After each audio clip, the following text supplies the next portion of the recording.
वो चमत्कार के दावे करता था, लोग चंगाई सभा में खींचे चले आते थे। वो असाध्य बीमारियों के इलाज का दावा करता था, लोग भरोसा करते थे। वो खुद को गॉड की तरह पेश करता था, लोग उसे पूजने लगे थे। वो खुद को पापा जी कहलवाता था, लोगों ने उससे रिश्ता जोड़ लिया था। वो भूत प्रेत भगाने का स्वांग रचता था, लोग उसकी बातों में फंस जाते थे। कोई उसके खिलाफ आवाज उठाता था तो लोग विरोध में झंडा बुलंद करने लगते थे। हम बात कर रहे हैं church of wisdom and glory के अध्यक्ष पास्टर बजिंदर सिंह की, जो अब सलाखों के पीछे है।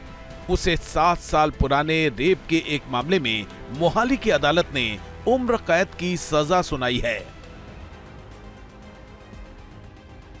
हालांकि पास्टर बजिंदर के खिलाफ संघर्ष आसान नहीं था। उसके खिलाफ आवाज उठाने वालों को लोग भगवान पर सवाल उठाने की तरह देखते थे।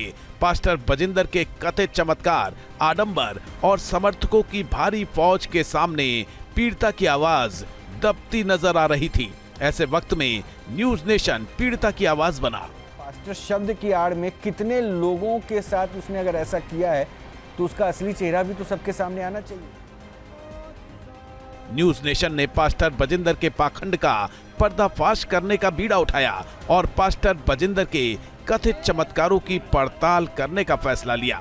न्यूज नेशन ने लगातार पास्टर बजिंदर के कथित चमत्कारों को तर्क और विज्ञान की कसौटी पर कसा। रात के 3 बजे तक हम वहां पे बैठे रहे, हमको उनसे बातचीत नहीं करने दिया गया। आप ये बताइए, वहां पर प्रोग्राम के बाद लंबी लंबी कतारें लगती हैं, क्यों लगती हैं वहां पर लंबी लंबी कतारें? गरीब होता जा रहा है इसी चक्कर में। आप 100 रुपए में 80 रुपए उसके ले लेते हैं। हमारी टीम बजिंदर की चंगाई सभा में भी पहुंची ताकि सच्चाई पर बड़ा पर्दा उठाया जा सके, लोगों को भ्रम और पाखंड के चंगुल से निकाला जा सके। न्यूज नेशन की मुहिम के कारण बजिंदर को अपने चमत्कारों की पोल खुलने का डर सताने लगा।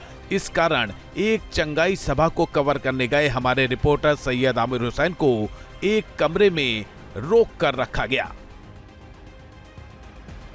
विपरीत माहौल, तमाम रुकावटों और खतरों की परवाह किए बिना न्यूज नेशन अपनी मुहिम में जुटा रहा। हमने पाखंड के खिलाफ अपना अभियान कमजोर नहीं पड़ने दिया। न्यूज नेशन के अभियान को देखकर पास्टर बजिंदर से पीड़ित महिलाओं का साहस बढ़ता गया और उनकी आवाज बुलंद होती गई।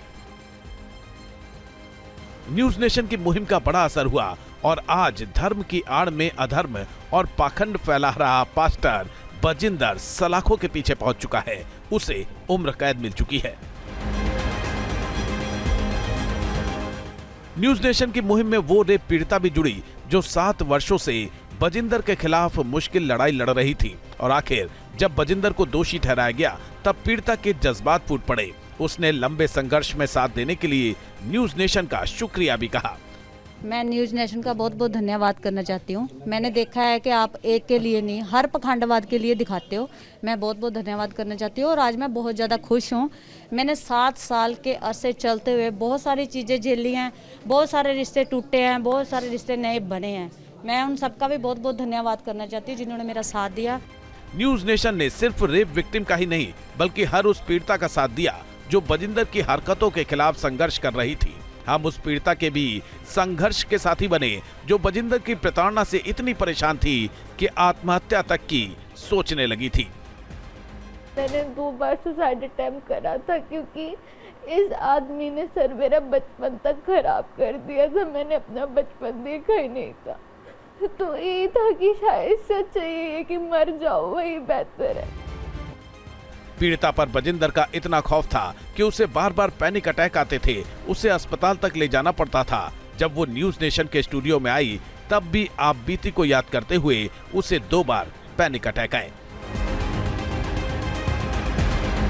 पास्टर और समाज से वर्षों से लड़ रही इस महिला ने पूरे देश को अपनी आप बीती सुनाई और बजिंदर के खिलाफ आखिरी दम तक संघर्ष का ऐलान कर दिया।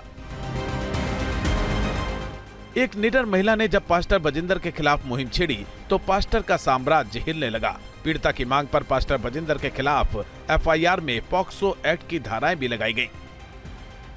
ने जो सर हौसला दिया था, न्यूज़ नेशन ने जो हौसला दिया था और जो सपोर्ट मुझे करते रहे, बार बार यही आपकी ओर से सपोर्ट आता रहा कि आप डरिएगा नहीं, हम सब आपके साथ। और सर आज का आपकी न्यूज़ बार बार आप दिखाते रहे, उसका नतीजा आज यही मिला कि पॉस्को लग गई है। और इसके लिए सर मैं बहुत ज़्यादा थैंकफुल हूँ न्यूज़ नेशन का, आमिर भाई का जिन्होंने बहुत ज़्यादा सपोर्ट करा, आपका कि आपने इतना सपोर्ट करा, सभी का सर, पूरी न्यूज़ नेशन की टीम का, पूरी फैमिली का कि आपने इतनी ज़्यादा हेल्प करी। अभी लड़ाई पूरी नहीं हुई है, अभी लड़ाई पूरी नहीं है। अगर वो दोषी है तो उसको सज़ा मिलनी चाहिए, तब तक ये लड़ाई आगे चलती रहेगी।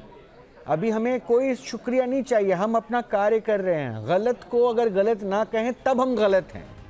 पीड़ितों के साहस का असर ये हुआ कि पास्टर बजिंदर के जुल्म के शिकार बाकी पीड़िताएं भी सामने आने लगी और उस महिला ने भी संघर्ष की राह पकड़ने का फैसला किया, जिसको थप्पड़ मारते हुए बजिंदर का वीडियो वायरल हुआ था। महिला ने बजिंदर के खिलाफ FIR दर्ज कराई और पास्टर के पाखंड की पोल खोलने में जुट गई। सबसे पहले तो जो भी वहाँ पे अगर कोई आवाज कोई उठाता है किसी भी चीज के लिए, तो हमारे अंदर, सबके अंदर इतना डर है कि कोई वहाँ पे आवाज उठा ही नहीं सकता, क्योंकि लोग परमेश्वर से ज्यादा उनसे डरते हैं कि ये कुछ भी कर देंगे हमारे लिए। तो कोई भी किसी में इतनी हिम्मत नहीं है कि कोई आवाज उठाए। और उस दिन भी ऐसा ही हुआ, जब मैंने आवाज उठाई, उस बच्चे ने आवाज उठाई, तो उसके भी थप्पड़ मारे, मेरे थप्पड़ मारे। जब लेडीज होके मेरे साथ इतनी बदतमीजी की, मेरा गला दबा दिया कि तू बोलना, चुप कर जा। और ये पहले भी बहुत से लोगों के साथ ऐसा कुछ हो चुका है, और मेरे साथ भी पहले भी बदतमीजी हुई, हमारे पास्टरों के साथ भी, सबके साथ बदतमीजी होती थी। मोहाली कोर्ट के फैसले के बाद मुमकिन है कि बजिंदर के जुल्म और सितम से पीड़ित और भी महिलाएं सामने आएं। फिलहाल पाखंड और धर्म के नाम पर अधर्म के खिलाफ छेड़ी गई न्यूज़ नेशन की मुहिम के बाद पास्टर बजिंदर सिंह कानून के शिकंजे में है। यानी एक पीड़िता को तो इंसाफ मिल गया है, लेकिन अब भी 2 पीड़िताओं को इंसाफ मिलना बाकी है। एक पीड़िता के इंसाफ की लड़ाई को आपने जाना, वो अपने मुकाम तक पहुंची। हालांकि अभी बहुत सारी चुनौतियां हैं, लेकिन ये संघर्ष यहीं खत्म नहीं हुआ।